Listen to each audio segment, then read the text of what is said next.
Bonsoir tout le monde, heureux de vous retrouver. Alors nous allons bien évidemment continuer le dernier grand chapitre prévu dans le programme de chimie, l'étude des réactions d'estérification-hydrolyse. Alors nous avons déjà vu un petit rappel dans la chimie organique qui nous a certainement permis d'établir quelques rappels concernant les composés organiques. Nous avons bien évidemment défini les alcanes, leurs formules. Nous avons vu comment déterminer les radicaux alkyles et nous avons bien évidemment vu les deux grandes familles qui nous intéressent, la famille des acides carboxyliques et la famille des alcools. Alors dans cette capsule, nous allons étudier l'état d'équilibre pour la réaction d'estérification qui correspond au sens 1 et la réaction d'hydrolyse. Alors tout d'abord, l'état d'équilibre que nous allons étudier, on utilise un mélange équimolaire d'acide et d'alcool.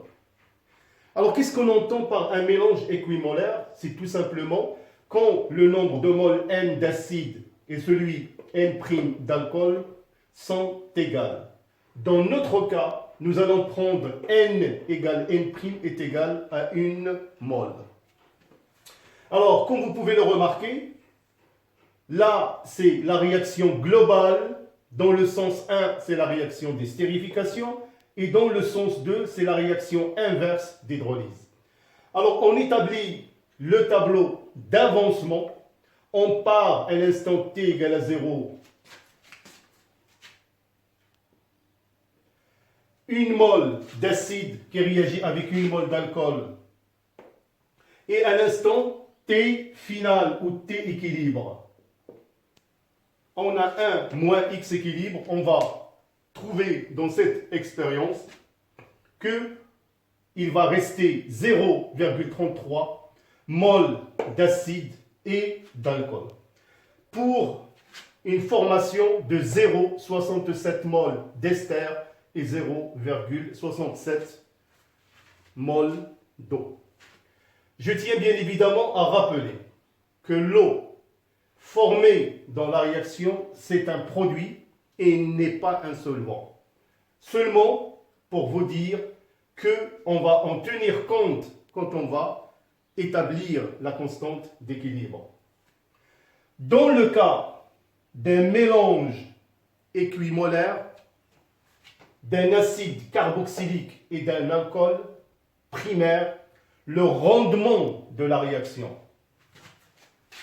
d'estérification est noté nu, c'est le taux d'avancement, égale N expérience, c'est-à-dire la quantité d'ester formée pendant la réaction, parce qu'on le sait que la réaction d'estérification est une réaction qui est limitée, sur N max en supposant que la réaction est totale, pour trouver que le rendement nu de la réaction est de 0,67 pour un alcool primaire.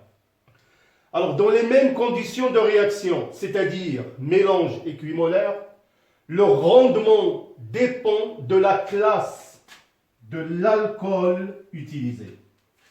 C'est-à-dire si, par exemple, on a trouvé un rendement nu dans l'ordre de 0,60, normalement, ça correspond à un alcool secondaire.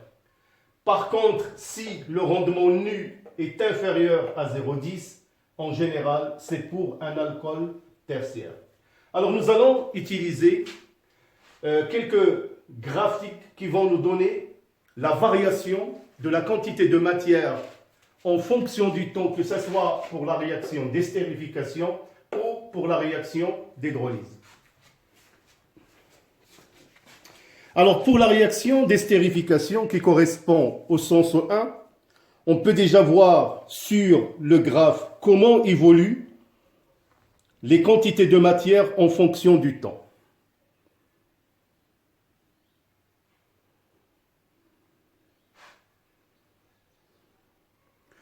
Alors, on peut déjà voir que la courbe 1 correspond à la réaction d'estérification qui correspond à la formation de l'ester formé qui est évaluée à 0,67. Et on peut voir en même temps que la courbe 2 qui représente la variation de la quantité de matière de l'acide restant qui est évaluée à 0,33. Bien sûr, on peut obtenir le même graphique pour la réaction d'hydrolyse.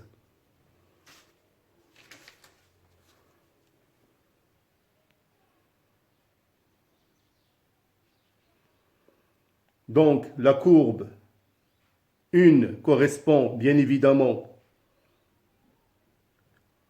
à la quantité de matière d'ester restant et la courbe 2 lors de l'hydrolyse, c'est-à-dire la réaction d'un ester avec l'eau.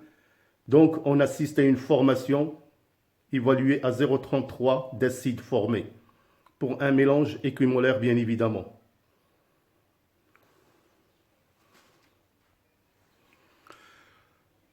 Alors, nous allons toujours considérer la réaction globale d'estérification et hydrolyse et nous allons tout simplement parler de l'expérience de Marcellin Berthelot. En quoi consiste cette expérience? Alors, nous allons prendre un ensemble de tubes à essai qui contiennent des mélanges identiques d'acide éthanoïque, par exemple, et du butanol, avec quelques gouttes d'acide sulfurique.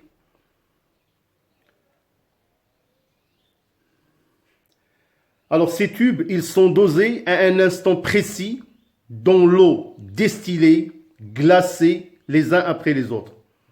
Bien évidemment, on utilise l'eau glacée, c'est pour arrêter la réaction. Alors le but, c'est afin de déterminer la quantité d'acide restant dans chacun et bien évidemment, on peut ainsi voir accès à l'avancement de la réaction d'estérification. Alors voilà le dispositif expérimental utilisé dans l'expérience de Marcellin Berthelot.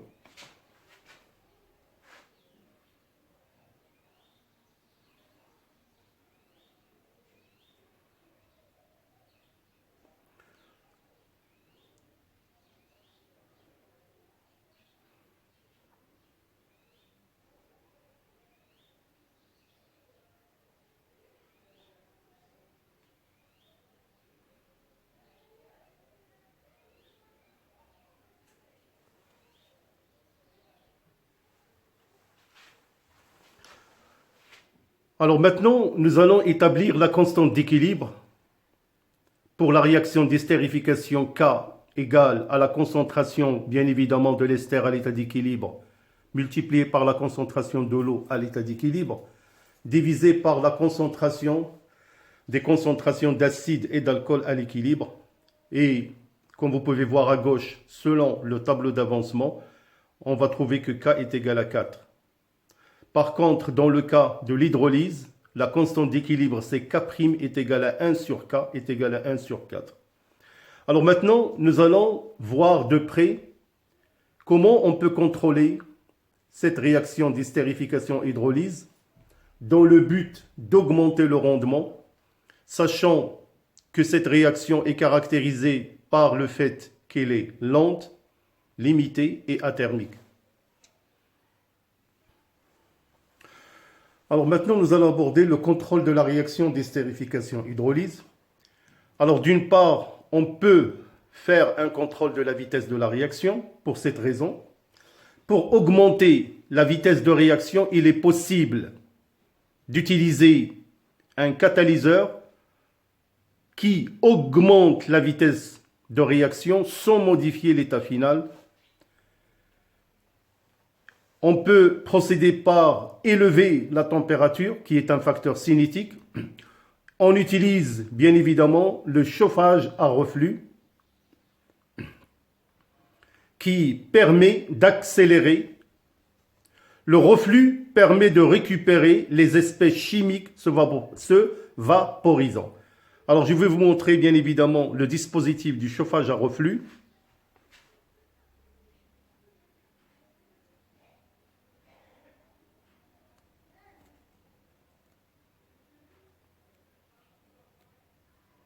Donc, ça correspond au schéma C. Donc, on a un ballon contenant le mélange réactionnel. On chauffe le tube d'en haut.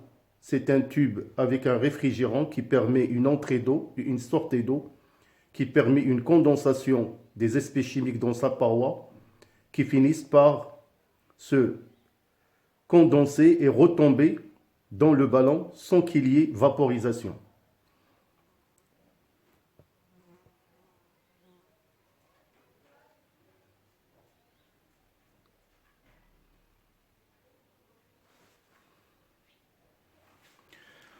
On peut aussi procéder par un contrôle de l'état final, c'est-à-dire modifier le rendement de la réaction d'estérification, soit en augmentant la proportion d'un des réactifs par rapport à l'autre, soit en prélevant l'un des produits. Et en dernier, on peut bien évidemment aussi faire un contrôle par changement de réactif. Et dans ce cas-là, nous allons procéder à la préparation des anhydrides. Alors pour le contrôle par changement de réactif, c'est le sujet que nous allons aborder dans la prochaine capsule. Alors, ne partez pas loin, portez-vous bien, à bientôt.